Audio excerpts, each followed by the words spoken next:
ଏହି ଅଦ୍ୱିତୀୟ ସହରର ଛାତି ଉପରେ ଛିଡ଼ା ହୋଇଛି ଓଡ଼ିଶାର ପ୍ରଥମ ବିଶ୍ୱସ୍ତରୀୟ ନେତାଜୀ ବସ୍ ଟର୍ମିନାଲ।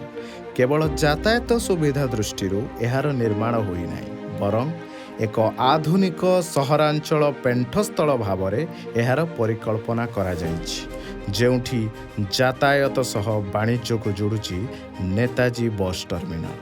ଖାନନଗରରେ ଅବସ୍ଥିତ ନେତାଜୀ ବସ୍ ଟର୍ମିନାଲ ହେଉଛି ଏକ ପ୍ରମୁଖ ପେଣ୍ଠସ୍ଥଳ, ଯାହା ସହରାଞ୍ଚଳ ଯାତାୟାତ ଓ ପରିବହନ ତଥା ବିଭିନ୍ନ ଅଞ୍ଚଳକୁ ଯୋଗାଯୋଗ ଏବଂ ବ୍ୟାବସାୟିକ ସମ୍ଭାବନାକୁ ଯୋଡ଼ିଛି। ଦିନସାରା ଏଠାକୁ ଯାତ୍ରୀମାନଙ୍କର ନିରନ୍ତର ଚଳପ୍ରଚଳ ଲାଗି ରହିଥାଏ।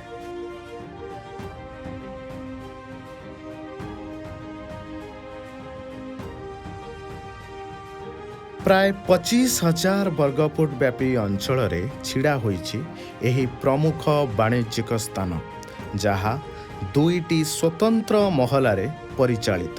ଏହାର କୋଣ ଅନୁକୋଣର ଏଭଳି ପରିକଳ୍ପନା ହୋଇଛି ଯେ ଯେଭଳି ଯାତ୍ରୀମାନଙ୍କ ପାଇଁ ଏହା ଦୃଶ୍ୟମାନ ହେବ ତଥା ଚଳପ୍ରଚଳ ସହଜ ଓ ସିଧାସଳଖ ଯୋଗାଯୋଗ ରହିପାରିବ।